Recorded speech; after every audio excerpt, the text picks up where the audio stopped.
Hi viewers, it's Louis Das from English EC Louis channel. My dears, after a short break, here I am. What am I going to do in this video? My dears, I'm just going to help you to understand the poem written by Walt Whitman, The Voice of the Rain. This is a poem prescribed for the students who are in CBSE, School of Learning. And of course, this is one of the wonderful poems written by Walt Whitman, in which all the learners can learn something about rain, nature of the rain, and the purpose of the rain, and the connection that it has with this beautiful earth.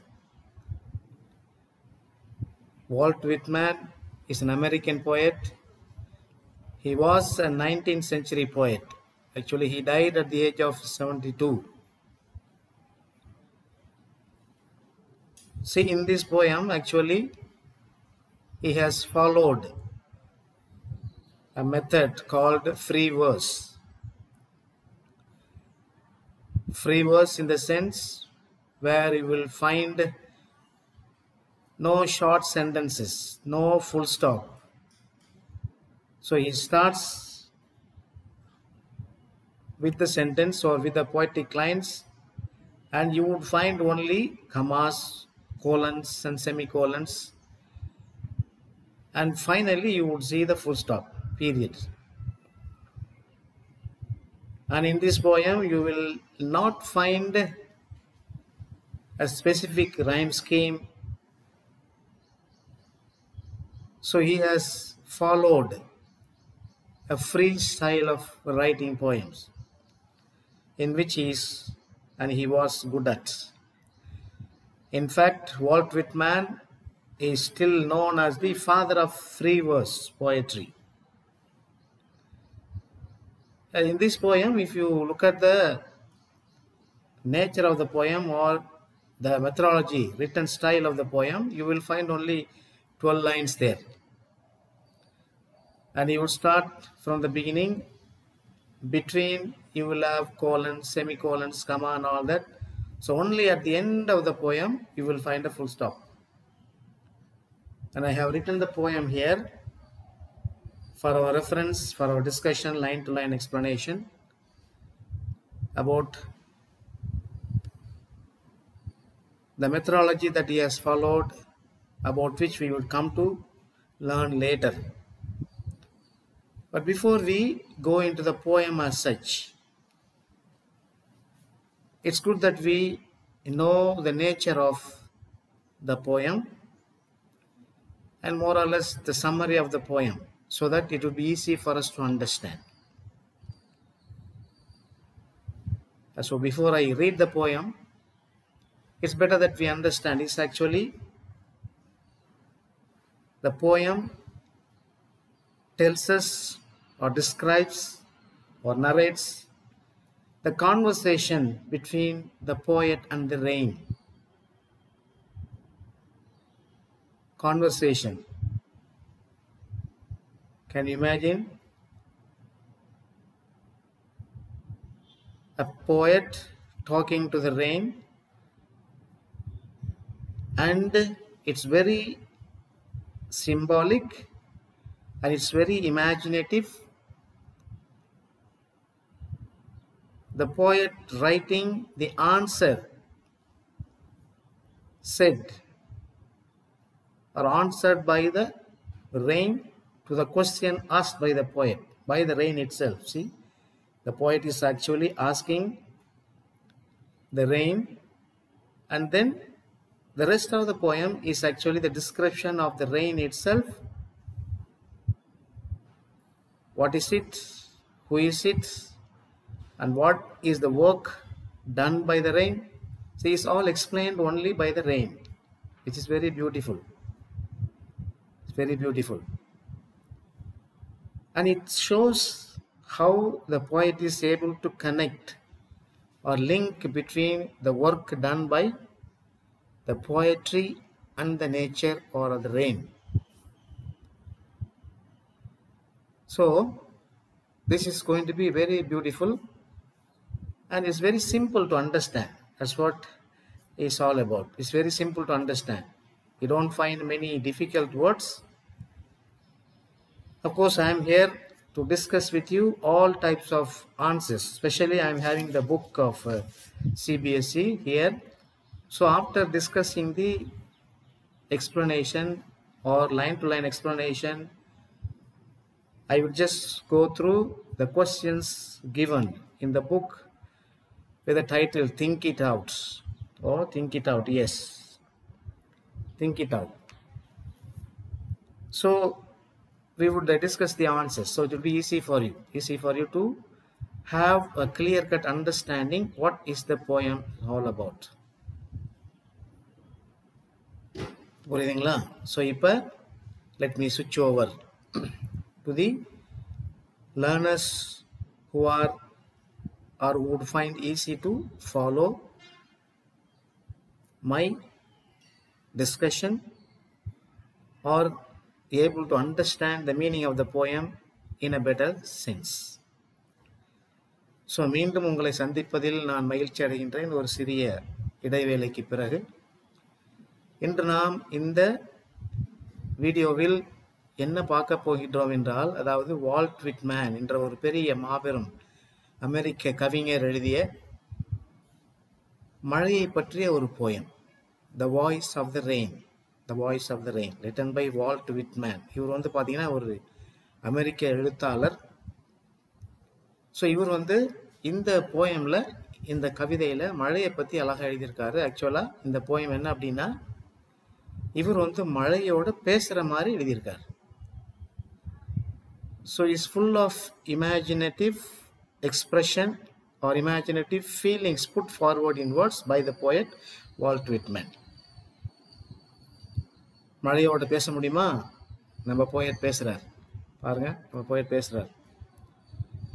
And whoever has a desire to listen to the voice of the nature, voice of the rain, voice of the water, thunder or lightning and all that, would certainly love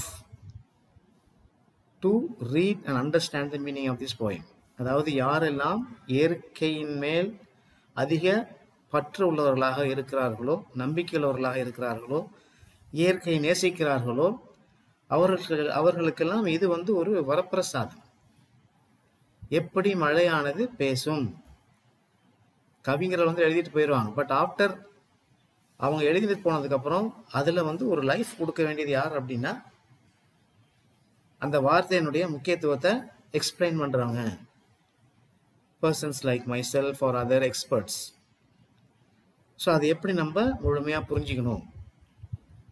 so இந்த poem வந்து பார்த்தீங்கன்னா அந்த CBSE போர்டில் படிக்கிறவங்க அந்த லேர்னர்ஸுக்கு ஒரு போயமாக prescribe பண்ணுறதை கொடுத்துருக்காங்க. ஸோ இதை வந்து நம்ம ஒரு சிஸ்டமேட்டிக்காக பார்ப்போம். முதல்ல நான் வந்து போயமாக லைன் பை லைனாக வாசிச்சு காமிக்கிறேன். அப்புறம் வந்து அதில் இருக்கக்கூடிய சில நியூ வேர்ட்ஸ், புதிய வார்த்தைகளை நான் வந்து அண்டர்லைன் பண்ணி அதனுடைய மீனிங் சினோனிம்ஸ்லாம் கற்றுக்கொண்டு, அதுக்கப்புறம் அதில் இருக்கக்கூடிய லிட்ரரி டிவைசஸ், இலக்கண குறிப்புகள் நிறைய கொடுத்துருக்காரு. பர்சானிஃபிகேஷன், இமேஜரி, ஹைப்பர்போல், மெட்டஃபர் நிறையா இருக்குது. ஸோ அதை பற்றி டிஸ்கஸ் பண்ணலாம். அதுக்கப்புறம் உங்கள் புக்கில் இப்போ சிபிஎஸ்சி ஃபாலோ பண்ணிடுற அந்த புக்கை வந்து நான் கையில் வச்சுருக்கேன். அந்த புக்கில் இருக்கக்கூடிய அந்த சில exercises, examination point of view, அதையும் நான் வந்து உங்களுக்காக டிஸ்கஸ் பண்ண காத்திருக்கிறேன். அதோடு கூட இன்னொரு முக்கியமான விஷயம் என்ன அப்படின்னா, இந்த போயம் பார்த்தீங்கன்னா வால்ட் விட்மேன் எழுதியிருக்காரு. இவர் வந்து ஒரு ஃப்ரீ வேர்ஸ் அப்படிங்கிற ஸ்டைலை ஃபாலோ பண்ணியிருக்கார். அதாவது எந்த விதமான ரெஸ்ட்ரிக்ஷன் இல்லாமல் அந்த போயம் எழுதியிருக்கார். ஸோ இவரே வந்து பார்த்தீங்கன்னா, அதாவது இந்த ஃப்ரீ வேர்ஸ் எழுதக்கூடிய கவிஞர்களின் தந்தை அப்படின்னு சொல்லி சொல்லுவாங்க. கவிஞர்களின் தந்தை அப்படின்னு சொல்லி சொல்லுவாங்க. அப்போ இதில் பார்த்தீங்கன்னா மொத்தமே உங்களுக்கு வந்து ஒரு 12 லைன் தான் இருக்கும். இந்த போயமில் ஒரு 12 லைன் தான் இருக்கும். எழுத ஆரம்பித்தோடனே இடையிடையில் நீங்கள் அந்த கமா பார்ப்பீங்க, அரை புள்ளி பார்ப்பீங்க, அல்லது கால் புள்ளி பார்ப்பீங்க. அப்புறம் கடைசியில் தான் வந்து ஃபுல் ஸ்டாப், முற்றுப்புள்ளி இருக்கும். அப்போ இடையில ஒரு 12 லைனுக்குமே வந்து பார்த்தீங்கன்னா உங்களுக்கு இடையில ஃபுல் ஸ்டாப்பே இருக்காது. ஸோ அதுக்கு பேர் தான் ஃப்ரீ வேர்ஸ். சுதந்திரமாக எந்த விதமான ஒரு டிப்பிக்கல் மெத்தடாலஜி ஃபாலோ பண்ணாமல், அதே போல் எந்த விதமான ரைம் ஸ்கீம் நம்ம பார்க்க முடியாது. இதில் ரைம் ஸ்கீம் பார்க்க முடியாது. மேபி 1 or 2 அலிட்ரேட்டட் வேர்ட்ஸ் இருக்கும், பட் இங்கே வந்து ரைம் ஸ்கீம் அப்படிங்கிறத நம்ம பார்க்க முடியாது. ஏன் அப்படின்னா it is an example of a free verse poem. So இதெல்லாம் நம்ம பார்த்துட்டு இருக்கிறோம். அப்போ இந்த போயமில் என்ன பார்க்க போகிறோம் அப்படின்னா, ஆக்சுவலாக போயட் வந்து மழைக்கிட்ட பேசுகிறாரு. மழை வந்து அவருக்கு பதில் சொல்லுது. நான் யார், எங்கேருந்து வரேன், என்னுடைய நன்மைகள் என்ன, என்னுடைய நோக்கம் என்ன, என்ன பண்ணிகிட்டு இருக்கேன், யாருக்காக பண்ணுறேன். ஸோ இதுக்குரிய பதிலை வந்து அது தான் யார் அப்படின்னு சொல்கிறதுல வரக்கூடிய விளக்கங்களை நம்ம வந்து பார்க்க போகிறோம். So this is very beautiful my dears. Come, let's go into the poem. Let's go into the poem. So அதுக்கு முன்னாடி இன்னொரு விஷயம் நான் உங்கள்கிட்ட சொல்ல கடமைப்பட்டிருக்கேன். Before that I would like to share with you few ideas. So இதில் பார்த்தீங்கன்னா சில ஓல்டு இங்கிலீஷ் வேர்ட்ஸ் இருக்கும். ஓல்டு இங்கிலீஷ் வேர்ட்ஸ் இருக்கும். அந்த வேர்ட்ஸ் எல்லாம் நம்ம பார்ப்போம். இப்போ அதை வந்து எப்படி நம்ம இந்த காலகட்டத்தில் அந்த வார்த்தைகளுக்கு பதிலாக எந்த வார்த்தைகளை பயன்படுத்துகிறோம், எந்த சொற்களை பயன்படுத்துகிறோம் அப்படிங்கிறத நம்ம வந்து கவனிக்க போகிறோம். புரியுதா? ஸோ இந்த ஒரு இன்ட்ரடக்ஷனோட நம்ம என்ன பண்ணலாம் அப்படின்னா இந்த போயத்துக்குள்ளே போகலாம். Come, let's go into the poem. So let me read the poem for you now. Okay, so let me read the poem for you now. Just a while. I have close to my. Okay, so this is my small instrument here. So let me read the poem. Let me read the poem, and then we will go into line to line explanation. Maybe later on I will read out the summary for you. Paranga. The Voice of the Rain, written by Walt Whitman. Walt Whitman. And who art thou, said I to the soft falling shower, which, strange to tell, gave me an answer as here translated. I am the poem of the earth, said the voice of the rain. Eternal I rise, impalpable, out of the land and the bottomless sea, upward to heaven, whence vaguely formed, altogether changed and yet the same. I descend to lave the droughts, atomics, dust layers of the globe, and all that in them without me were seeds only, latent, unborn. And forever, day by day and night, I gave back life to my own origin and made pure and beautified. For song, issuing from its birthplace, after fulfillment, wandering, wrecked or unwrecked, duty with love returns. See? So let me read it again for you. Let me read it again for you. Maybe you would have seen the poem. So let me see the book and then read the poem for you. Here it's a poem. It's with me here. See? Let me read. And who thou art, said I to the soft falling shower, which, strange to tell, gave me an answer as here translated. I am the poem of earth, said the voice of the rain. Eternal I rise, impalpable, out of the land and the bottomless sea, upward to heaven, whence vaguely formed, altogether changed and yet the same. I descend to lave the droughts, atomies, dust layers of the globe, and all that in them without me were seeds only, latent, unborn, and forever, by day and night, I give back life to my own origin and make pure and beautify it. For song is issuing from its birthplace after fulfillment, wandering, wrecked or unwrecked, duly with love returns. See, பாருங்க எவ்வளோ ஒரு அழகான poem பாருங்க. See, இங்கே பார்த்தீங்கன்னா உங்களுக்கு இந்த poem வந்து எவ்வளோ அழகாக கொடுத்துருக்காரு பாருங்க. See, பாருங்க. See, so let me explain now. பாருங்க, how does the poet actually begin the poem? எப்படி ஒரு poem ஆரம்பிக்கிறார் பாருங்க. See, and who art thou? Who art thou? So இதை வந்து you must be able to understand. Who art thou? Art அப்படிங்கிறது என்ன அப்படின்னா ஆர் அப்படின்னு அர்த்தம். நம்மளுடைய இங்கிலீஷ்ல ஆர் அப்படின்னு சொல்லுவாங்க. இதுதான் ஆர். thou அப்படின்னா you. So this is you. So இப்போ நம்ம இந்த poem lines வாசிக்கணும்னா எப்படி வாசிக்கணும்? Who are you? So the poet actually he uses old English because this was written in 19th century, 1812. See, something like that. So அப்போ பார்த்தீங்கன்னா உங்களுக்கு இதுல and who art thou? Who are you? Said I. I யாரை குறிக்குது? It refers to the poem. To the soft falling shower. So the first line பாரு எவ்வளவு explanation நம்ம பண்ண வேண்டியிருக்கு பாரு. See, and who are you? Said I to the soft falling shower. Straight away நான் வந்து மழைக்கிட்ட போய் கேட்டேன், நீ யாரு? Who are you? ஸ்ட்ரெயிட்டா மழைன்னு சொல்ல, ரெயின்னு சொல்ல, அது என்ன சொல்றாரு அவரு? See, soft falling shower. Soft falling shower. அதாவது நல்ல மிருதுவாக எளிதாக மேலிருந்து பொழியக்கூடிய அந்த ஷவர் இருக்கு இல்லையா? ஷவர்னா மழை பொழிவு. அதை பார்த்து கேட்டேன், நீ யார், எங்கேருந்து வர? Where are you from? Who are you? And from the second line, see, which strange to tell gave me an answer. Strange to tell அப்படின்னு அவரே வந்து சொல்றார். ஸ்ட்ரேஞ்ச்னா என்ன? அதாவது நான் கேட்ட கேள்வி ஒரு வினோதமான கேள்வியா இருந்தாலும் கூட நான் கேட்ட கேள்விக்கு எனக்கு பதில் கிடைச்சி. எதனிடமிருந்து பதில் கிடைச்சி? நான் யாருக்கிட்ட கேட்டனோ அதுக்கிட்ட இருந்து எனக்கு பதில் கிடைச்சி. See, gave me an answer as here translated.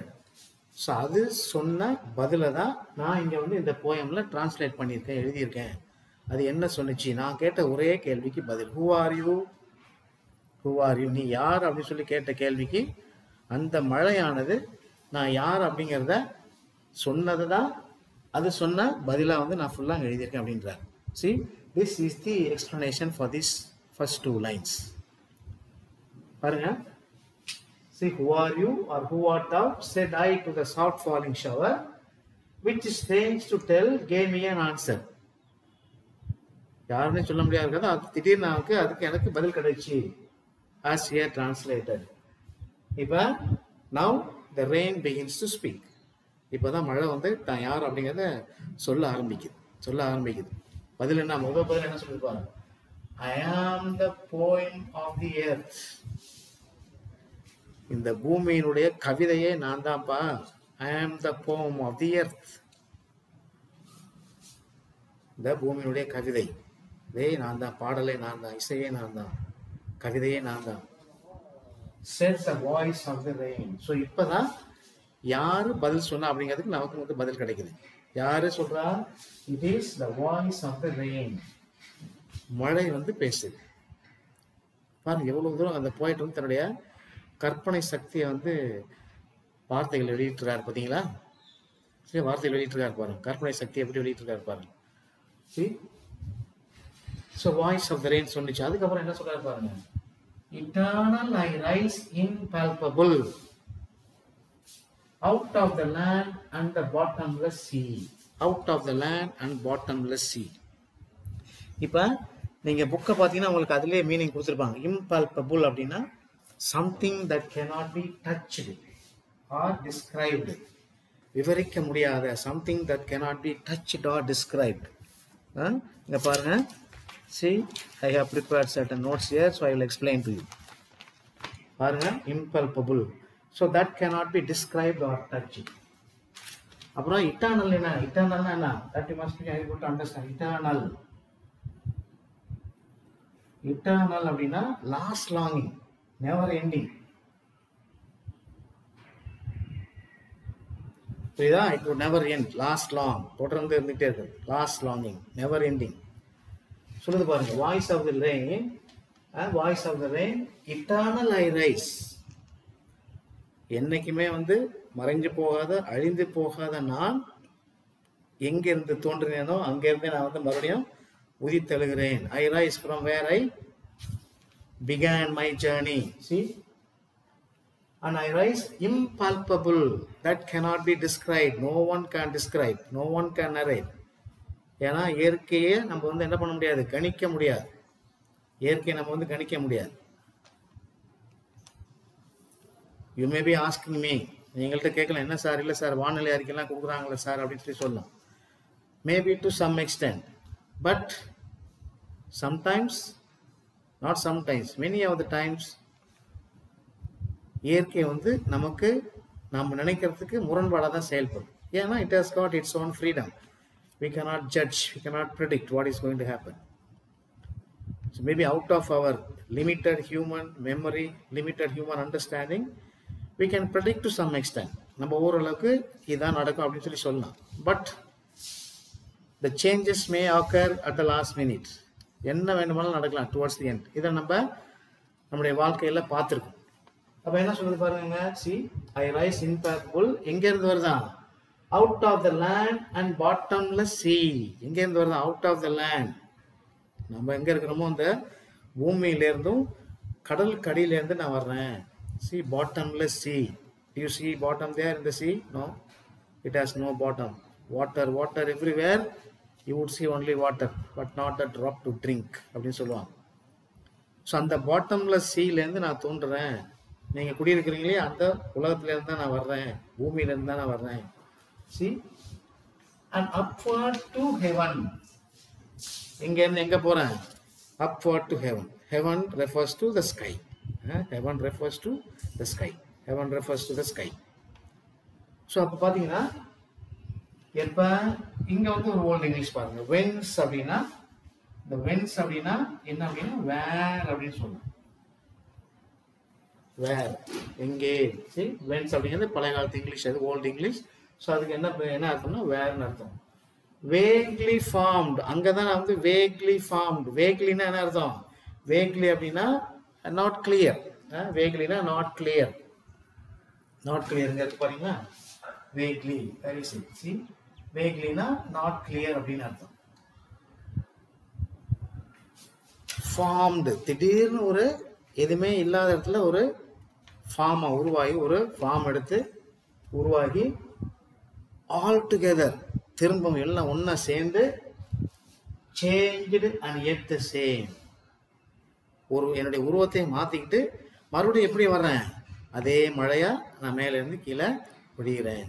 C, மேலேருந்து கீழே பொழிகிறேன். And I descend to lave the droughts. I descend to lave the droughts. எதுக்காக நான் வந்து descendனா தெரியும், descend means to come down. Descend means to come down. எதுக்காக நான் மேலே இருந்து வரேன், பதில் சொல்றது, எதுக்காக நான் மேலே இருந்து வரேன். Why do I come down from heaven? What is the reason for me to come down from heaven, from the sky? என்ன காரணம், it is to lave the droughts. Droughts என்ன, எங்க பார்த்தாலும் ஒரே காஞ்சி கிடக்கலாம், வெரி ட்ரை. அந்த காய்ந்து போன பூமியை வந்து என்ன பண்றதுக்காக வரேன், lave the droughts. Atoms, dust layers of the globe. Atoms-னா சின்ன சின்ன பார்ட்டிகல், சின்ன சின்ன அணுக்கள் மாதிரி இருக்குல்ல, சின்ன சின்ன பொருள்கள்லாம், சின்ன அந்த தூசுன்னு சொல்லுவாங்கல்ல, டஸ்ட் லேயர்ஸ். டஸ்ட்னா தூசு, இதெல்லாம் இந்த பூமி மேல படிஞ்சு கிடக்கு, அப்படியே படிஞ்சு கிடக்கு. அந்த ஒரு புழுதி பாய்ந்த ஒரு இடத்த, புழுதி நிறைந்த ஒரு இடத்த வந்து என்ன பண்ண போறேன், and all that kingdom without me were seeds only. நான் போகாததுனால இப்ப இங்க வந்து ஒரு பாருங்க, குளோப் நான் தெரியுங்களா, Globe it is a world. So நான் வர்றதுக்கு முன்னாடி காரணம் அந்த பூமியெல்லாம் எப்படி இருந்துச்சான், காஞ்சி போய் நிறைய டஸ்ட் புழுதி படிஞ்சு அதில் போடப்பட்ட விதைகள்லாம் வந்து முளைக்காம அப்படியே என்ன பண்ணதுக்கு பழஞ்சு கிடக்கு. There was no life at all. There was no life at all on the earth. It's very hot humid and dusty, புழுதி நிறைஞ்சிருக்கு. ஸோ அப்போ லேட்டன் அன்பார்ன். லேட்டன்னா என்ன சொல்கிறாங்க? லேட்டன்னா ஹிடன் பெரிட். போட்ட விதையெல்லாம் அப்படியே பூமி கடியில் மண்ணு கடியில் புதஞ்சு கிடக்கு, மேலே வரதுக்கு வழி இல்லை. ஏன்? You know the reason. மழை பெஞ்சி அந்த போட்ட விதையில பட்டா தானே அது முளைச்சி வெளியே வரும். ஸோ அதனால latent and forever by day and night நைட், இரவு பகலும் நான் வந்து அதை குளிர்ச்சி படுத்தாதனால அப்படியே மங்கி போய் கிடக்கு, உள்ள பூமி கட்டில அப்படியே புதஞ்சு கிடக்கு. அப்புறம் என்ன பண்ண நான்? I gave back life to my own origin. நான் எங்க இருந்து வந்தனோ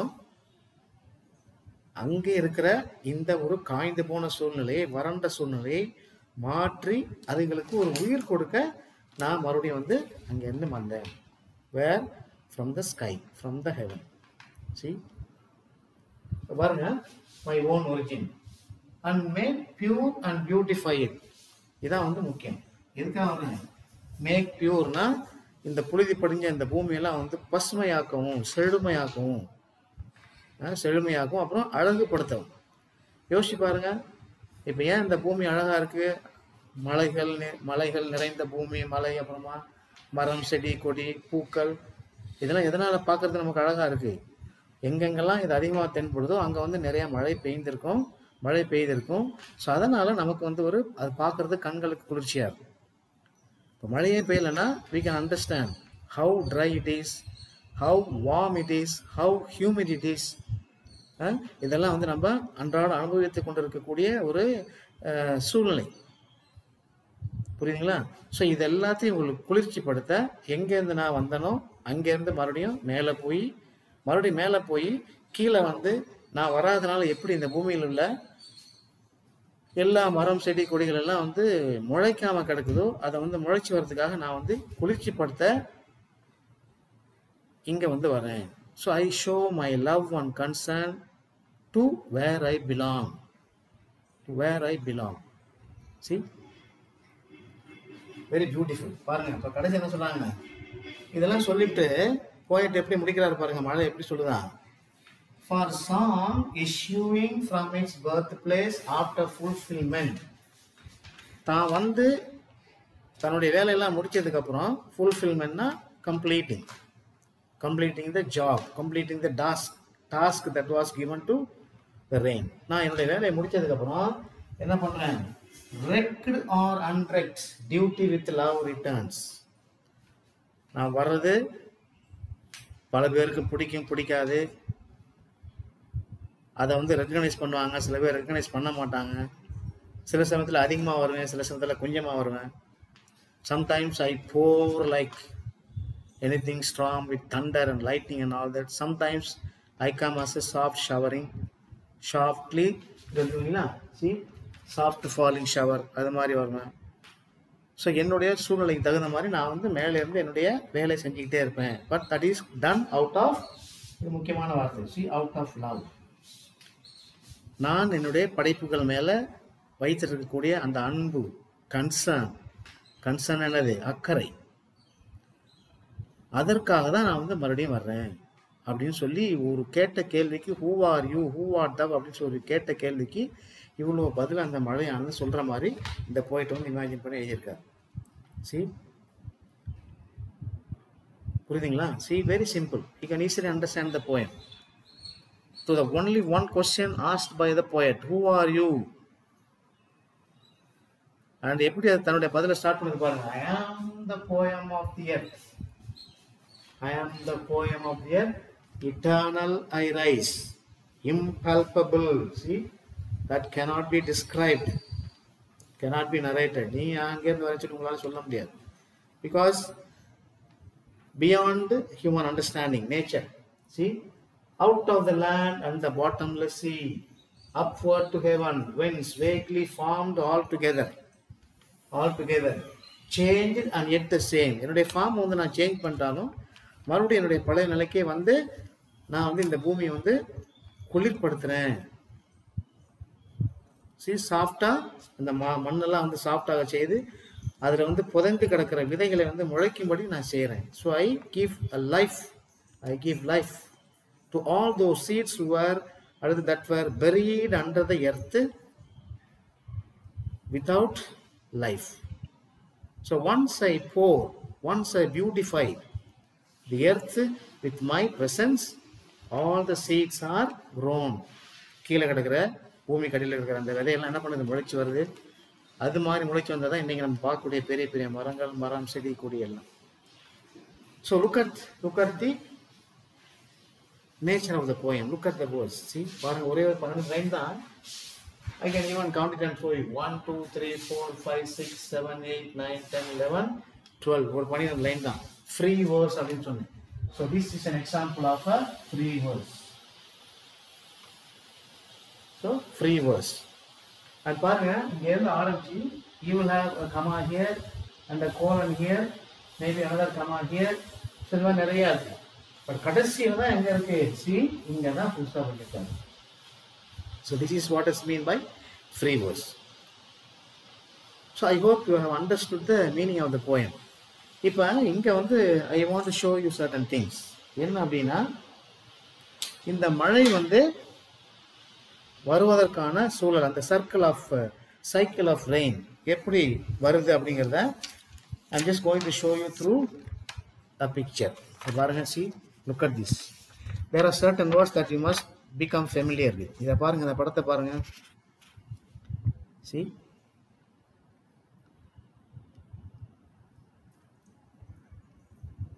so there are certain words that you can really understand and see how does the rain do its work. எப்படி மழை தன்னுடைய வேலையை சர்க்கிளா ஒரு சுழற்சி முறையில் செஞ்சுக்கிட்டே இருக்கு. பாருங்க, இந்த படத்தை பார்த்தா உங்களுக்கு புரியும். See, so this is actually the circle of the rain. பாருங்க என்ன சொல்றாங்க பாரு. See, பாருங்க, see, take from rock deep percolation. கீழே பாறையெல்லாம் அங்கே பார்க்குறீங்க. இது வந்து கிரவுண்ட் வாட்டர். ஆக்சுவலாக இந்த கிரவுண்ட் வாட்டர் என்ன பண்ணுது, இப்படியே போகுது சர்ஃபேஸ் வாட்டர். இது வந்து இந்த கிரவுண்டுக்கு மேலே உள்ள வார்த்தை, மேலே உள்ள தண்ணிலாம் இருக்கு, அந்த ஆறுக்கு இடம், இது ஏரி குளம்லாம் அங்கேருந்து போகுது. என்ன ஆகுதுங்க, இட்ஸ் ஆக்சுவலி இவாப்ரேட்ஸ். எதனால் இவாப்ரேட் ஆகுது, because of the sun. Evaporate ஆகி மேகமாக ஃபார்ம் ஆகுதுங்க. சி, மேகமாக ஃபார்ம் ஆகுது. அப்புறம் அது வந்து மறுபடியும் என்ன ஆகுது, கண்டென்சேஷனாக மாறுது, அப்படியே திக் கிளவுட்ஸாக மாறுது. C, and that is what is known as precipitation. See, precipitation. So அப்படியே இங்கே வந்து என்ன ஆகுது, மழையாக பொழியுது. ஸோ எங்கே இருந்து தோன்றுச்சோ அந்த மழையானது மறுபடியும் மேலே அந்த பூமிக்கு மேலே வந்து, அப்புறம் மேலே வந்து இவாபரேட் ஆகி, அப்புறம் கண்டென்சேஷன் ஆகி, அப்புறம் precipitation அப்படின்னா மழையாக பெய்யுது. So this is the circulation. This is how the rain comes to the earth from the sky. பாருங்க, so very very simple. So இந்த போயம் வந்து பார்த்தீங்கன்னா ஏகப்பட்ட இமேஜரி. இப்போ நம்ம அடுத்தாப்புல என்ன பார்க்க போகிறோம் அப்படின்னா, போயம் ஆக்சுவலாக I have explain the meaning of the poem. இப்போ அடுத்தாப்புல I just want to show you various poetic devices here. நிறைய அதில் poetic device கண்டுபிடிச்சிருக்காரு. poetic device இருக்கும் நிறைய. என்னென்ன poetic device இருக்கும்னா, see, ஃபர்ஸ்ட் ஆஃப் ஆல் பார்த்தீங்கன்னா இங்கே வந்து ஃபர்ஸ்ட் பர்சானிஃபிகேஷன். இந்த பர்சானிஃபிகேஷனுங்கிறது என்னது ஆக்சுவலாக உங்களுக்கு தெரியும். பர்சானிஃபிகேஷன் இதை அழிச்சிடறேன் நான். Let me rub it for you. இதை அழிச்சிடறேன். சி, ஸோ ஃபர்ஸ்ட் வந்து லிட்டரரி டிவைஸ் எங்கே போகிறார் அப்படின்னா, ஃபர்ஸ்ட் ஒன் இஸ் பர்சானிஃபிகேஷன். இங்கே எங்கே சார் பர்சானிஃபிகேஷன் இருக்கு பாருங்க. பர்சானிஃபிகேஷன்,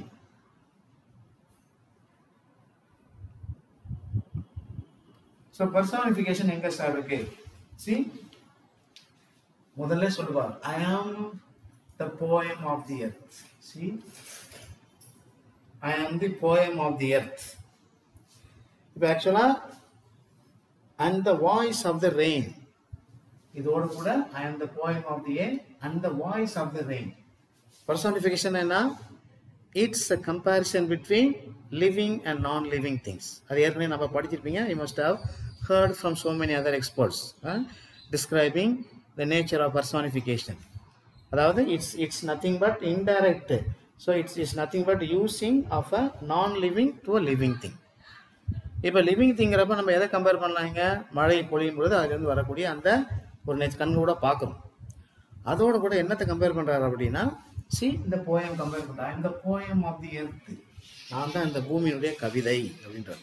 ஸோ அந்த கவிதைக்கும் இந்த ரெயினுக்கு இடையே உள்ள அந்த ஷவருக்கு அதுக்கும் இடையே உள்ள கம்பேரிசன் இது வந்து it is an example of personification. புரியுதா? அது ஞாபகம் வச்சிங்க. அப்புறம் பார்த்தீங்கன்னா there is a metaphor there. Metaphor எங்கே இருக்கு? மெட்டஃபர் எங்கே இருக்கு அப்படின்னா, I have written here. I am the poem of the earth. இது வந்து ஒரு கம்பேரிஷன் தான். I am not like the poem of the earth, but I am the poem of the earth. And it is a comparison. It's a comparison. Metaphor வந்து நம்ம ஈஸியாக புரிஞ்சுக்கலாம். So I have explained to you several times. What is a metaphor actually? Metaphor is actually comparing something to say that it is as exactly as that. But it's only a comparison. For example, for example, Suresh is a tiger அப்படின்னு சொன்னா அப்படின்னா it's a metaphor. But Suresh is like a tiger அப்படின்னா that is a simile. So அந்த ஒரு thing. So comparison between two things which are contradictory to one another. அப்போ ஒரு மனுஷனா ஒரு ஹியூமன் பீயிங்கை பெரிய ஜெயண்ட்டுக்கு ஒப்பிடுவாங்க இல்லையா? பெரிய ஜெயண்ட்டுக்கு ஒப்பிடுவாங்க. That is a metaphor. அப்போ ஜெயண்ட்டை போல இருக்கிறான் அப்படின்னா அது வந்து சிமில். ஸோ இங்கே வந்து I am the poem of the earth அப்படிங்கிறத இவர் வந்து மெட்டஃபருக்கு சொல்லலாம். அதுக்கப்புறம் பார்த்தீங்கன்னா தெர் இஸ் அன் இமேஜரிங்கிறது இன்னொரு இமேஜரி. இந்த ஒரு போய்டிக் டிவைஸ், லிட்டரரி டிவைஸை அவர் பயன்படுத்துவார். எங்கே அப்படின்னா soft falling shower. This is an example of an imagery. See, imagery. இப்போ இமேஜரி என்ன ஆக்சுவலா? Imagery is a visual description of something. இப்போ சாஃப்ட் ஃபாலிங் சொல்றப்ப அந்த ஃபாலிங் வந்து என்னது ஆக்சுவலா? This is a falling of a rain drop. மழை துளிகளை வந்து கம்பேர் பண்றாரு, மழை துளிகளை சொல்றாரு. அது வந்து என்ன பண்றாரு? அது வந்து இமேஜின் பண்றாரு. எப்படி இமேஜின் பண்றாரு? It is like a soft falling shower. Soft ஃபாலிங்னா அப்படியே நம்ம உடம்புல படும் பொழுது ரொம்ப சாஃப்டா மிருதுவா நம்ம ஃபீல் பண்றோம். So how he imagines. So this is yet another literary device that the poet has used here. அப்புறம் கடைசியா இன்னொரு literary device என்ன பண்றாரு அப்படின்னா hyperbole அப்படிங்கிறார். What is hyperbole? Hyperbole. So hyperbole is actually it is an exaggerated statement. அதாவது மிகைப்படுத்தி சொல்லக்கூடிய ஒரு வாக்கியம். போய்டிக்ல கவிதைகள் கவிஞர்கள் நிறைய பயன்படுத்துவாங்க, தன்னுடைய கவிதை வரிகளில் இதை நிறைய பயன்படுத்துவாங்க. இப்போ இது வந்து பார்த்தீங்கன்னா bottomless sea. This is an example of a hyperbole. See, this is an example of a hyperbole. sea actually நமக்கு தெரியும், சீக்கு வந்து பாட்டம் இருக்கா இல்லையா அப்படிங்கிறத நம்ம வந்து இப்போ இன்வெஸ்டிகேட் பண்ண வேணாம். பட் அகெயின் பாருங்க அது எப்படி அவர் சொல்றா பாருங்க. sea is actually very deep and he says bottomless sea. Exaggeration. Bottomless sea. அதான் வந்து ஒரு இன்னொரு literary device. So he has used actually 4 different types of literary devices. என்னென்னது அப்படின்னா personification, metaphor, hyperbole and imagery. So எந்தெந்த லைன்ஸில் நீங்கள் பார்த்து புரிஞ்சிங்க. So you will understand better the meaning of the poem. But you cannot see actually any rhyme scheme there. பார்த்தீங்கன்னா தெரியும் உங்களுக்கு. Maybe you can say there are few alliterated words. Alliterated இங்கே பார்க்கலாம் நீங்கள். இப்போ செட் இருக்கு, சாஃப்ட் இருக்கு, shower இருக்கு. So maybe you can take those words, you can take that line as an example for alliterated words. அது மாதிரி வேற எங்கேயாச்சும் இருக்குங்களா பார்த்தீங்கன்னா? So very rarely you will find. இப்போ இங்கே பார்க்கலாம், இங்கே ஒன்று இருக்கு பார்த்தீங்களா? டிசன்ட், அப்புறம் ட்ரவுட்ஸ், அப்புறம் dust. So this is another example of alliterated words. So இந்த மாதிரி நினைச்சா பயன்படுத்துவாங்க, நினைச்சா பயன்படுத்த மாட்டாங்க. It's a free way of writing poetry. So இதை வந்து நீங்கள் ஞாபகம் பண்ணி வச்சிங்க. So this is to help you to understand various techniques that the poet has followed. நான் நல்லா ஞாபகம் வச்சிங்க. He has followed free verse and then he has used 4 different types of literary devices. They are all personification, hyperbole, imagery and metaphor. இதை ஞாபகம் வச்சிங்க. And volt English, அந்த 3 வார்த்தை ஞாபகம். ஓல்ட் இங்கிலீஷ்ங்கிறது பார்த்தீங்க இங்கே ஒரு 1 2 அப்புறம் இங்கே 1 இருக்கு. ஸோ இந்த இதெல்லாம் நீங்கள் பார்த்து வச்சிங்க. So this is yet another example of free verse style. what Walt Whitman has used in this poem. இப்போ நான் என்ன பண்ண போறேன் அப்படின்னா, what I'm actually going to do now, see, just to help you to understand, maybe you can just go through. I will read out the answer for you. இப்போ என்ன அப்படின்னா, உங்களுக்கு புக் இருந்துச்சுன்னா அந்த புக்கை நீங்கள் பக்கத்துலேயே வச்சு பாருங்க. when you are watching my video, இந்த வீடியோ பார்க்குறப்ப அந்த மேபி இந்த சிபிஎஸ்சி புக்கில் பார்த்தீங்கன்னா on page number 35 in your Hornbill, இந்த ஹார்ன்பில் புக்கில் பார்த்தீங்கன்னா உங்களுக்கு 35ல் கொடுத்துருக்காங்க. 35ல் பார்த்தீங்கன்னா திங்க் இட் அவுட் அப்படின்னு சொல்லி ஒரு 6 questions கொடுத்துருக்காங்க. அந்த 6 questions பார்த்தீங்கன்னா, what is the first question? See, very easy. ஆரம்பத்தில் நான் if you had listened to me carefully when I started explaining the meaning of the poem, you would understand this question very easily. First question என்ன கேட்டிருக்காங்க? There are two voices in the poem. என்னென்ன two voices? ஒன்று வந்து voice of the poet, இன்னொன்று வந்து voice of the rain. Very easy. பார்த்தீங்களா? See, there are two voices in the poem and who do they belong to? So அப்போ which lines indicate this அப்படின்னு கேட்டிருக்காங்க. That is the first question. So how would you answer this? See, the two voices, first of all, the two voices of the poem is nothing but the narrator, the poet himself, and the voice of the rain. இந்த ரெண்டு தான் அதுக்கு answer. அப்போ who do they belong to அப்படின்னு சொல்கிறப்ப, see, one of them belongs to the poet, the other one belongs to the rain. அதான். அப்புறம் அதில் இன்னொரு கேள்வி கேட்டுருங்கப்பா, which lines indicate this? இப்போ இந்த லைன்லாம் பார்த்தீங்கன்னா இந்த லைன்ஸ் 1 and 2, 3 and 9 இதில் பார்க்கலாம். 1 and 2 பாருங்க. see, which lines indicate this? இதுதான் சொல்றாரு பாருங்கப்பா. See, I am the voice of the rain. I am the poem of the earth. புரியுங்களா? who are you கேக்குறா, who are you? so அதான் வந்து அதுக்கு ஆன்சர். see, first question ஞாபகம் வச்சீங்க. so this could be the answer. second question என்ன கேட்குறாங்க அப்படின்னா, what does the phrase strange to tell mean? இங்க இருக்கு பார்த்தீங்களா, strange to tell. the strange to tell means, அதுக்கு அர்த்தம் என்னது? see, actually the phrase refers to the phenomenon of the rain that gives an answer to the poet's query. poet வந்து அந்த கவிஞர் வந்து கேட்கக்கூடிய கேள்விக்கு பதிலாக அமையக்கூடியதான் இந்த strange to the rain, strange to tell, அதுக்குரியது. அப்போ இங்கே பார்த்தீங்கன்னா, it is surprising to report the answer. பாருங்க, எதால பேச முடியாது சொல்லி poet he must have thought before he started writing the poem. So நான் கேட்ட கேள்விக்கு எங்கேருந்து பதில்னே தெரியாமல் நான் வந்து அதை கேட்குறேன், காது கொடுத்து கேட்டேன். எப்படி கேட்டேன்? when the rain itself said, I am the voice of the rain. see, voice of the rain. பாருங்க, I am the voice of the rain. So அதான் அந்த கேள்விக்குரிய ஆன்சர். தேர்ட் கொஸ்டின் பார்த்தீங்கன்னா, see, there is a parallel drawn between rain and music. which words indicate this? explain the similarity between the two. இப்போ என்ன கேள்வி கேட்டிருக்காங்க? there is a parallel drawn between rain and music. அது what is a parallel? parallelங்கிறது என்ன அப்படின்னா, between rain and musicனா, see, poem of the earth and eternal I rise. இதுதான் வந்து அந்த parallel. அதான் கொடுத்துருக்காங்க. I rise impalpable out of land and bottomless sea. இங்கே தான் அந்த parallel நம்ம பார்க்குறோம். அப்புறம் என்ன சொல்கிறார் அப்படின்னா, both originate from the source. ரெண்டுமே எங்கேருந்து வருது? ஒரு சோர்ஸ்லேருந்து வருது. ரெண்டுமே ஒரு இடத்துலேருந்து எந்திரிச்சு வருது. they rise up and they reach their fulfillment and wander about whether cared about it or not. அது பூமியும் சரி, ரெயினும் சரி, மழையும் சரி, கவிதையும் சரி, இது அந்த இருக்கக்கூடிய அந்த மழை துளிகளும் சரி, யாரை பற்றியும் கவலைப்படுறது கிடையாது. they come whether you like it or not, whether human beings worry or not. they don't come when the human beings ask. அப்போல்லாம் வர்றது கிடையாது. அதுக்காக எப்போ விருப்பமோ அப்போ தான் வரும். and with a good intention. நல்ல ஞாபகம் வச்சுங்க, நல்ல இன்டென்ஷனோடு தான் வரும். with love, with a lot of love towards the human beings and the earth. So அதை புரிஞ்சுக்கிற விதத்தில் தான் நம்ம மழையை அண்டர்ஸ்டாண்ட் பண்ண முடியும். So therefore return to the source of the origin with love. எங்கேருந்து வந்துச்சோ தன்னுடைய வேலையை முடிச்சுட்டு மறுபடியும் வந்த இடத்துக்கே போயிடுது. ஸோ when it feels அது எப்போ வந்து திரும்ப உணருதோ இப்போ நம்முடைய ப்ரெசன்ஸ் இங்கே நெசசரி. அப்போ மறுபடியும் என்ன ஆகுது?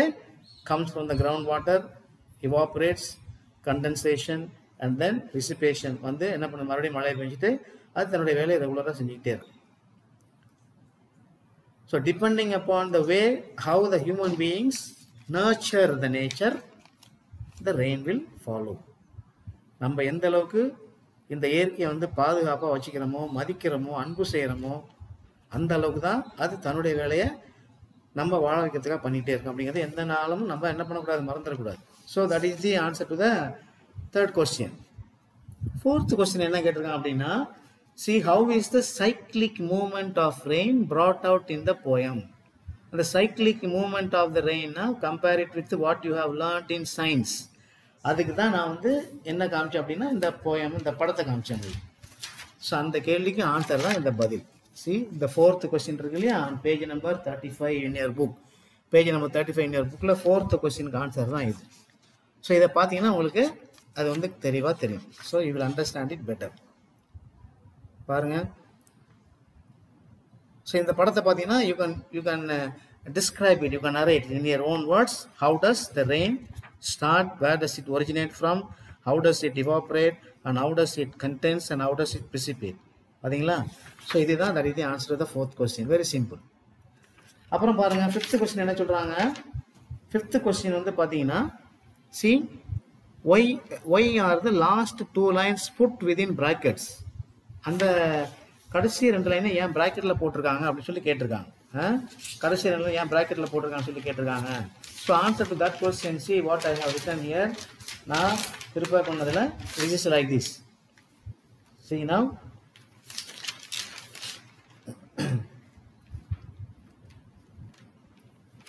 Fourth and fifth, let me hear. I think this is in this paper now. Okay, right. Okay, see. So answer to that fifth question. என்ன அப்படின்னா, see the last two lines contain a comment about the music and its cycle. இந்த ரெண்டு லைனை பார்த்தீங்க, music and it's cycle. என்ன music, அதில் என்ன cycle வாழுது அப்படின்னு சொல்லி பார்த்தீங்க அப்படின்னா, see for song issuing from its birthplace. ஒரு பாட்டை எடுத்துக்கிட்டிங்கன்னா, ஒரு கவிதை எடுத்துக்கிட்டிங்கன்னா, அது பாடப்படும் பொழுது whether you like it or not, அது வந்து ஒரு கவிஞரால் எழுதப்படுது, பாடகரால் பாடப்படுது. அது எத்தனை பேருக்கு பிடிக்குமோ எத்தனை பேருக்கு பிடிக்காதோ அதை பற்றி கவலை இல்லை. But the work was done by the two persons, both the composer as well as the singer. புரியுதா? அவங்க வேலையை முடிச்சுட்டு போயிடுறாங்க. அவங்க யாருக்கும் எதிர்பார்க்கறதில்லை, நீ என் பாட்டை கேட்டா கேளு, கேட்காட்டி போ அப்படின்ற பாலிசியில் போயிட்டே இருப்பாங்க. So that is what it means. See, the two lines contain a command about music and its cycle. These differ from the first 9 lines. இந்த ரெண்டு வரையும் பார்த்தீங்கன்னா உங்களுக்கு வந்து ஒரு மாறல் மாதிரி வரும். இந்த ரெஸ்ட் ஆஃப் த லைன்ஸ் இந்த ரெண்டுக்கும் டிஃபராக இருக்குது அப்படின்னு சொல்கிறாங்க. What is the difference here? See, poet from the first to 9 are the words of the rain. இங்கேருந்து பார்த்தீங்கன்னா இதெல்லாம் மழை வந்து பேசக்கூடியது. The cycle of song அது வந்து is put within brackets. இது வந்து ஆக்சுவலாக அந்த சைக்கிள் ஆஃப் த சாங் என்ன அப்படின்னா, அந்த மழை பெய்யும் பொழுது அதில் ஒரு இசையானது வருதுன்னு சொல்லி சொல்கிறார். See, brackets to mark the difference speaker but similarity is contained. So that is what is mean by music as well as the music and as well as the cycle of the rain. So தான் அந்த கேள்விக்கு answer. புரியுதுங்களா? அப்புறம் sixth question பாருங்க. List the pairs of opposites found in the poem. இது வந்து நீங்கள் கண்டிப்பாக தெரிஞ்சுக்கணும். What are the opposites found in the poem? நிறையா இருக்குது பாருங்க. சி இங்கே வந்து ஒரு 3 குறிச்சிருக்கேன் பாருங்க. 3 தான் ஆப்போசிட்ஸ் ஆஃப் த போயம். என்னென்ன அப்படின்னா, இப்போ ரைஸ் அப்படிங்கிற ஒரு வார்த்தை இருக்குது பார்த்தீங்கன்னா தெரியும். Where is rise here? Where is it? Okay, soft falling and yet the same to heaven. Where is the word? You see the word rise here.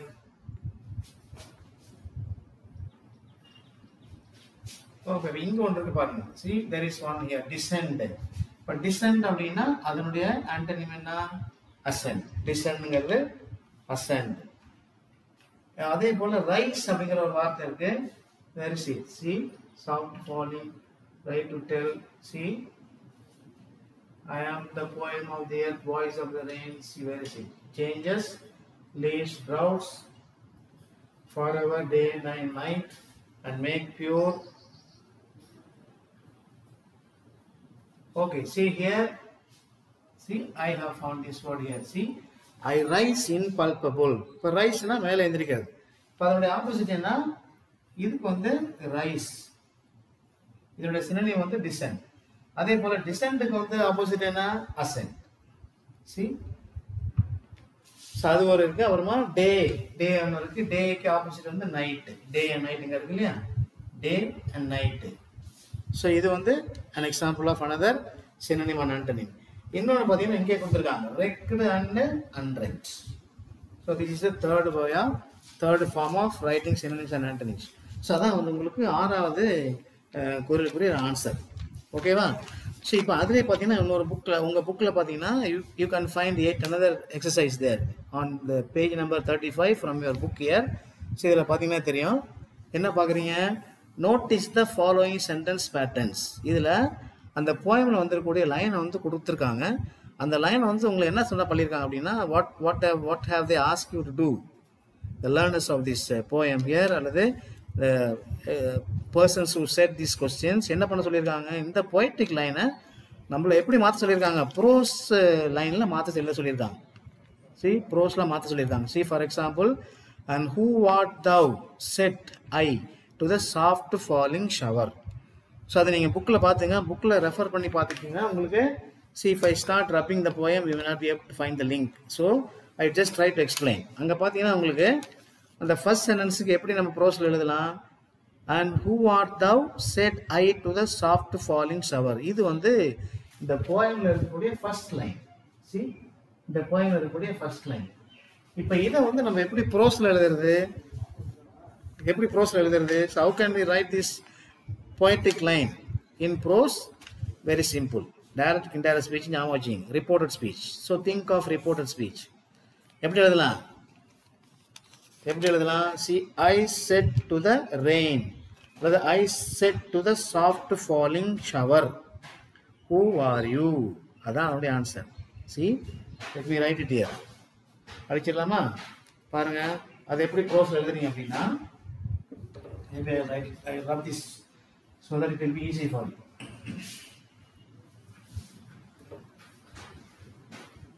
பாருங்க, அது எப்படி ப்ரோஸில் எழுத போறோம் நம்ம? How can you write this in prose? ப்ரோஸில் எப்படி எழுதுறது அப்படின்னா, I said.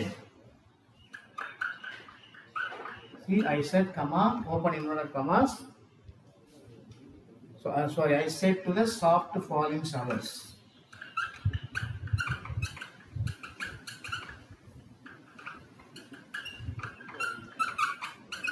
I said to the soft falling shower, close inverted commas, who are you? Who are you? இதுதான் வந்து ப்ரோ ஸ்டைல். இப்போ இதை எப்படி நம்ம ரிப்போர்ட்டர் ஸ்பீச்செல்லாம் மாற்றிக்கலாம்? யார் என்ன சொன்னா? The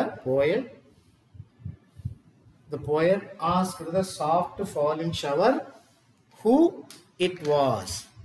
ப்ரோ ஸ்டைல் வந்துட்டீங்களா? ஸோ அதுதான் வந்து ப்ரோ ஸ்டைல். செகண்ட் என்ன சொல்லியிருக்காங்க பாருங்க. செகண்ட் வந்து I am the poem of the earth, said the voice of the rain. I am the poem of the rain, said the voice of the rain. இதை வந்து எப்படி ப்ரோஸில் எழுதலாம்? See, I am the poem of the earth. இங்கே இருக்கு இல்லையா? said the voice of the rain. இந்த line இது எப்படி ப்ரோஸில் எழுதலாம் அப்படின்னா, see, the voice of the rain said, comma, open inverted commas, I am the poem of the earth. Direct ஸ்பீச்சில் எழுதிக்கலாம். The voice of the rain said, I am the poem of the earth. So this is a statement. புரியுதா? So இதை வந்து bro style எழுதலாம். மூணாவது என்ன கொடுத்துருக்காங்க? Eternal I rise. Eternal I rise. அது வந்து poetic lines. அதை வந்து ப்ரோஸில் எப்படி எழுதலாம்? I rise eternally. I rise eternally. So அதான் வந்து மூணாவது ஆன்சர், eternal rise. இப்போ நான் ஏன் வந்து உங்களுக்கு இதெல்லாம் வந்து புக்கில் வச்சுக்கிட்டு இதை எக்ஸ்பிளைன் பண்ணுறேன் அப்படின்னா, so that you will have an opportunity to look in to the book. அந்த புக்கை கையில் வச்சிங்க, நான் சொல்கிற ஆன்சரையும் பாருங்கள், then you will be able to understand the meaning clearly. So அதனால தான் நான் வந்து ஒன்று எழுதி போடல. Because the more you go through the book, the more you read the poem along with the lines and the exercises, the more your understanding become sharper and better. புரியுதா? அதனால தான் நான் உங்களுக்கு சொல்றேன் பாருங்க. அப்ப eternal rise அப்படிங்கிற poetic line எப்படி ப்ரோஸ்ல எழுதுறது? I rise eternally. eternalக்கு நான் ஏற்கனவே மீனிங் சொல்லியிருக்கேன். eternalனா last longing, never ending சொல்லியிருக்கேன். இன்னொன்று என்ன சொல்லியிருக்கேன் அப்படின்னா for song duly with love returns. for song அதான் அந்த பிராக்கெட்ல இருந்தக்கூடிய கடைசி லைன் இருக்கு இல்லையா? for song அதுக்கு என்ன ப்ரோஸ்ல சொல்ல அப்படின்னா for song returns duly with love. for song returns duly with love. ஏன்னா போயம் வந்து ஒரு கவிதையானது வரும்பொழுது தன்னுடைய அன்பின் வெளிப்பாடாக தான் அது வருது. அதை தான் வந்து ப்ரோஸாக நம்ம டெவலப் பண்ணியிருக்கோம். ஸோ அதனுடைய ஆன்சர் அப்படி தான் இருக்கும். சி இங்கே என்ன சொல்லியிருக்காங்க? For long duly with love returns. அதான் போய்டிக் லைன்ஸ். அதை ப்ரோஸாக நம்ம எப்படி எழுதணும் அப்படின்னா for song returns duly with love. அதான் வந்து ப்ரோஸில் எழுத முடியுது. ஓகேவா? So this is how you can do the exercises that is given on page 35 from your book here. So இதெல்லாம் குறித்து வச்சிங்க. அலிட்ரேட்டட் வேர்ட்ஸ் சொன்னேன். So that is more or less you can understand the meaning of the poem. So I hope you have understood. I hope you have understood the meaning of the poem and the summary of the poem. So you can write answer to any kind of questions that may come now. Summary la ungalku thevilla nenikiren because you may have understood the summary of the poem already. You can write in your own words, my dears. You can write in your own words. So as a conclusion, what I am planning or what I have decided to tell you is that this is a beautiful poem about nature which is written by Walt Whitman, an American poet who is known as the father of free verse, and he has explained in 12 lines a conversation between him and the rain, and he has used literary devices like personification, imagery, metaphor and hyperbole to help the readers to understand how can rain become an effective force for the human beings to enjoy life fully. So சந்தோஷமாக நம்முடைய வாழ்க்கையை நடத்துவதற்கு இந்த poet வந்து இந்த இலக்கண குறிப்பெல்லாம் பயன்படுத்தி நமக்கு சொல்லியிருக்கார். Not only that, and he has connected both the earth and the voice of the rain along with music. புரியுதுங்களா? ஸோ இதெல்லாம் நம்ம தெரிஞ்சுக்கிட்டோம். So one more thing before I close this video, you have another question there. Third question கேட்டிருப்பாங்க. என்ன கேட்டிருக்காங்க அப்படின்னா, look for some more poems on the rain and see how this one is different from them. So இங்கே என்ன கேட்டிருக்காங்க அப்படின்னா, they are asking you actually to refer to many other poems written by many authors. நிறைய பேர் இந்த மழையை பற்றி எழுதியிருக்காங்க. So there are so many authors who have written. In fact I have 2 or 3 poems for you. And depending upon the nature of the author, அவங்க போயம்லாம் அவங்க life ஸ்டைலில் எழுதியிருப்பாங்க. இப்போ பாருங்க. So let me give an example written by few people. இங்க பாருங்க, உங்களுக்கு தெரியும். இங்க பாருங்க. See, okay, so this is here. Where is that paper? So I actually come down with it. There are 2 or 3 poems written by Stevenson and other poets. இங்க பாருங்க. See, so I have actually quoted down few poems. இப்போ பாருங்க, there is one poem called The Rain. நீங்க பாத்தீங்கன்னா தெரியும். Poems on rain. I have written actually 2 or 3 poems for you to refer to. பாத்துங்க. See, there are so many poems that just to give you an example, உங்களுக்கு ஒரு உதாரணத்துக்காக நான் வந்து இந்த poem எழுதியிருக்கேன். முதல்ல இப்போ come down sweet rain, come on me, like you rain on the tree, the maize and the grass and they grow and grow and grow, come down sweet rain, end famine and thirst. மழையே மழையே வா வான்னு சொல்லி தமிழெல்லாம் படிச்சிருக்கேன் நிறையா. நீ அதிகமான நேரத்தில் பூமிக்கு வந்தால் தான் இங்கே உள்ள ஃபேமின் பஞ்சமெல்லாம் தீரும், தாகம் வந்து தீரும் அப்படின்னு சொல்லி அழகாக எழுதியிருக்கார். அப்புறம் ஏப்ரல் ரெயின் சாங் அப்படின்னு சொல்லிட்டு ஏப்ரல் ரெயின் சாங் அப்படின்னு சொல்லி under the title Langston Hughes அப்படிங்கிறவர் ஒரு எழுதியிருக்கார் போயம். அவர் என்ன எழுதியிருக்கார்?